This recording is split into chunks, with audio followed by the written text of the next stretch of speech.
Sir sir পুলিশে phone দিয়েন না স্যার, আমি সত্যি বলতেছি আমার ব্যাংকে টাকা আছে। তোর মতো ফকিরের কাছে থাকবে ব্যাংক অ্যাকাউন্ট? তোর ড্রেসের দিকে একবার টাকা দেখছস ময়লা সিরা জামা পরে প্রথমে দেখে আমার সন্দেহ হয়েছিল যে তুই মিথ্যা কথা বলতেছস। তোর মতো রাস্তার ছেলের কাছে কি করে থাকবে এই কোটি টাকার ব্যাংকের অ্যাকাউন্ট?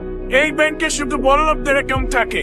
ব্যাংকের ম্যানেজার কিছুতেই প্রিমিসের কথা শুনছেন না এবং সে সিদ্ধান্ত নিয়েছে প্রিমিসকে পুলিশের কাছে ধরিয়ে দিবে, কারণ ফিঙ্গারপ্রিন্ট মেশিনে প্রিমিসের আঙ্গুল ম্যাচ করেনি। এরপর ব্যাংকের ম্যানেজার যখনই পুলিশকে ফোন দিতে যাবে ঠিক তখনই প্রিমিস বলে, আরে আরে স্যার আপনি কি করতেছেন? পুলিশে কেন ফোন দিচ্ছেন?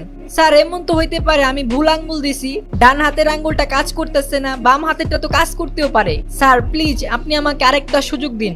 দেখ, এই আঙ্গুল যদি কাজ না হয় আবার কোয়েশ্চন অন্য আঙ্গুল ট্রাই করো। বারবার ট্রাই করার কোনো সুযোগ নাই, এটাই লাস্ট। এই আঙ্গুল যদি কাজ না করে তাই আমি তোর সুযোগ পুলিশে দিব। এরপর প্রিমিস যখন তার বাম হাতটি ফিঙ্গারপ্রিন্ট মেশিনের মধ্যে দেয় সাথে সাথে ফিঙ্গারপ্রিন্ট মেশিনে একটি আওয়াজ আসে আর ফিঙ্গার ম্যাচ করে যায়, আর সাথে সাথে ম্যানেজারের ফোনে একটি মেসেজ আসে আর সে ওই মেসেজটি পড়তে থাকে। Verification successful, platinum member account, নাম প্রিমিস চৌধুরী।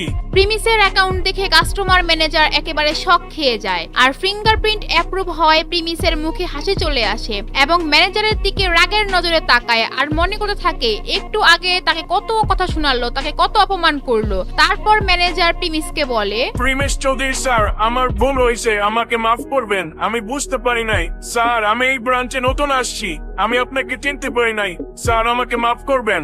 আচ্ছা ঠিক আছে ঠিক আছে, তো আপনি এখন বলেন আমার অ্যাকাউন্টে কত টাকা আছে? এরপর কাস্টমার ম্যানেজার কম্পিউটারের মধ্যে দেখতে থাকে তার এই অ্যাকাউন্টে কি কি আছে। স্যার আপনার অ্যাকাউন্টে তো 500 কোটি টাকা আছে। শুধু তাই না স্যার, এই অ্যাকাউন্টের মধ্যে একটা ফেরারি কার আছে, 2 কেজি ওজনের 100টা বোরবারও আছে। এগুলো শুনে প্রিমিস ভাবতে থাকে সে এই টাকা দিয়ে কি কি করবে, আর ব্যাংকের কাস্টমার ম্যানেজার তো একেবারে অবাক হয়ে যায়। মাত্র 20 থেকে 22 বছরের একটা ছেলের কাছে এত টাকা, এত সম্পত্তি। প্রিমিসের কাছে যেই টাকা ছিল সেই টাকার 10%ও এই ব্যাংকের কারো কাছে ছিল না। এরপর প্রিমিস মাথার পিছে 2 হাত দিয়ে বলে, আচ্ছা ঠিক আছে, তাহলে আপনি আমাকে একটা কার্ডের ব্যবস্থা করে দেন। জি স্যার, জি স্যার, আমি এক্ষুনি আপনার জন্য একটা কার্ড নিয়ে আসতেছি। স্যার আপনি শুধু আমাকে 10 মিনিট সময় দেন, শুধুমাত্র 10 মিনিট। কিছুক্ষণ পর কাস্টমার ম্যানেজার একটা প্রিমিয়াম ভিসা কার্ড নিয়ে আসে আর সে ওই কার্ডটি প্রিমিসের কাছে দিয়ে বলে, স্যার এই কার্ডটি আমাদের ব্যাংকের সবচেয়ে রেয়ার একটা কার্ড। এই কার্ড দিয়ে আপনি আনলিমিটেড লেনদেন করতে পারবেন। এরপর প্রিমিস ওইখান থেকে কার্ডটি নিয়ে চলে যেতে থাকে আর এইদিকে ম্যানেজার ইয়াসমিন মাথায় হাত দিয়ে বসে থাকে। সে বুঝতেই পারছে না যে কি হচ্ছে ভিআইপি রুমে। সে ভাবতে থাকে প্রিমিস মনে হয় পাগল, না হয় কোনো ক্রিমিনাল, আর না হলে সে ডাকাত। প্রিমিস মনে হয় কাস্টমার ম্যানেজারকে বন্দী করে রেখেছে। এগুলো ভাবতে ভাবতে সে প্রিমিসের জন্য অপেক্ষা করে থাকে ব্যাংকের গেটের সামনে। কিছুক্ষণ পর যখন প্রিমিস ব্যাংক থেকে বের হয়ে যাচ্ছিল ঠিক তখনই ম্যানেজার ইয়াসমিন বলে, এই থামো, তোমার এত সাহস কিভাবে হয় আমাদের ভিআইপি রুমে না বলে ঢোকার? আমি তো আপনাকে আগেই বলছিলাম আমি এখানে টাকা তুলতে আসছি, আর কিছু না। এরপর ইয়াসমিন দেখে প্রিমিসের হাতে একটি প্রিমিয়াম ভিসা কার্ড। এটা দেখে ইয়াসমিন ভাবতে থাকে যে প্রিমিস আবার এই কার্ড ভিতর থেকে চুরি করে নিয়ে আসলো না তো। প্রিমিস এখান থেকে ভেগে যাওয়ার আগে ইয়াসমিন জোরে চিল্লিয়ে বলতে থাকে, সিকিউরিটি, সিকিউরিটি, তাড়াতাড়ি এখানে আসেন। এটা শোনার পর 2 জন সিকিউরিটি গার্ড আসে ওখানে আর ইয়াসমিন বলে, ও চুরি করে ব্যাংক থেকে ভাগতাছে, ওরে ধরেন।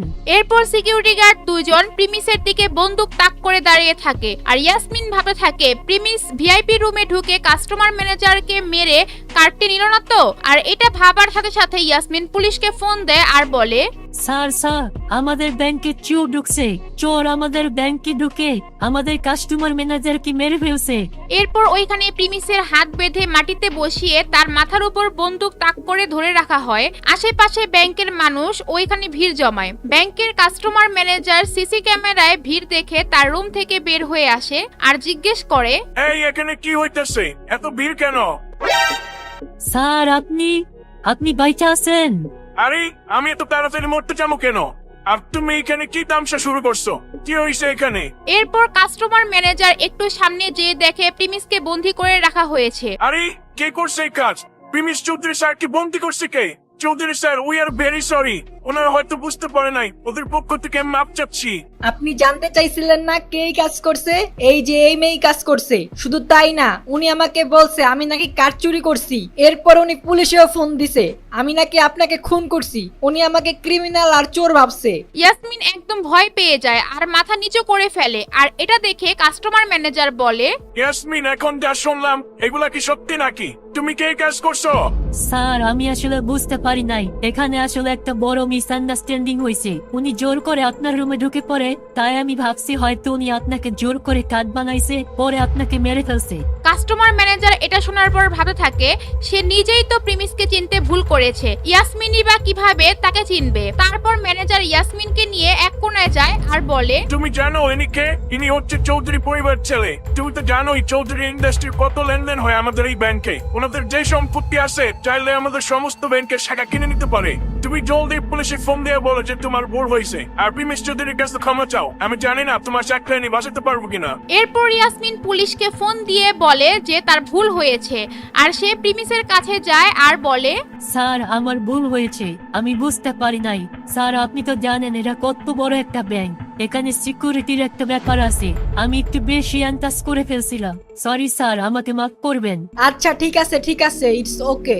ইয়াসমিন ভাবতেই পারে না এত সহজেই তাকে মাফ করে দিবে, কারণ সে যে অপমান করেছে তাকে এত সহজে মাফ করে দিবে সেটা ভাবনার বাইরে ছিল। এরপর প্রিমিস ব্যাংক থেকে বের হয়ে যায়। গরিব থেকে প্রিমিস একদিনের মধ্যে বড়লোক হয়ে যায়। এখন প্রিমিস এই টাকা দিয়ে কি করবে? এত টাকা একসাথে পাওয়ার পর কি প্রিমিস খারাপ হয়ে যাবে, নাকি প্রিমিস আগের মতনই সৎ থাকবে? প্রিমিসের সাথে সামনে আরো কি ঘটতে যাচ্ছে সেগুলো দেখতে চাইলে দিবস গেমিং এর ইউটিউব চ্যানেলটি সাবস্ক্রাইব করে নোটিফিকেশন বাটন বাজাইয়া রাখেন।